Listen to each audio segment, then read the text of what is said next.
కథానాయకుడు చిరంజీవి ప్రధాన పాత్రలో బాబీ దర్శకత్వంలో ఒక సినిమా రాబోతున్న విషయం తెలిసిందే.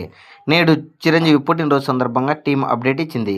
సినిమా మెగా 158 టైటిల్ను కాకా అని ఖరారు చేస్తూ ఒక వీడియోను షేర్ చేసింది. ఇందులో చిరంజీవి మధ్యతరగతి వ్యక్తిగా కనిపిస్తున్నారు. ఆక్వా సంస్థలో ఉద్యోగిగా చిరంజీవి సత్యం అనే పాత్రలో నటిస్తున్నారు. ఇది సత్యం మాట ఇంకా డౌటా అనే డైలాగ్ ఆయన పాత్ర స్వభావాన్ని తెలుపుతుంది.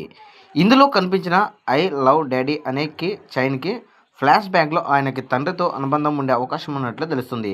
టైటిల్ రివీల్ అనంతరం యంగ్ అండ్ స్టైలిష్ లుక్లో గన్స్ పేలుస్తూ చిరంజీవి ఇచ్చిన మాస్ పోజ్ మెగా ఫ్యాన్స్కి వింటేజ్ చిరును గుర్తు చేస్తుంది. ఇక కాకా సినిమా సంక్రాంతి కానుకగా 2027 జనవరి 13న ప్రేక్షకుల ముందుకు రానుంది. వల్దరి వీరయ్య విజయం తర్వాత చిరు బాబీ నుంచి వస్తున్న సినిమా కావడంతో దీనిపై ఇప్పటికే ప్రేక్షకులలో భారీ అంచనాలు ఉన్నాయి. దీనికి తగ్గట్లుగానే ఈసారి ఒక చక్కటి భారీ మాస్ యాక్షన్ ఎంటర్టైనర్గా ఈ చిత్రాన్ని ముస్తాబు చేస్తున్నట్లు తెలుస్తుంది. చిరంజీవి ఈ సినిమాలో 2 విభిన్నమైన పాత్రలు చేస్తున్నట్టు స్పష్టంగా తెలుస్తుంది.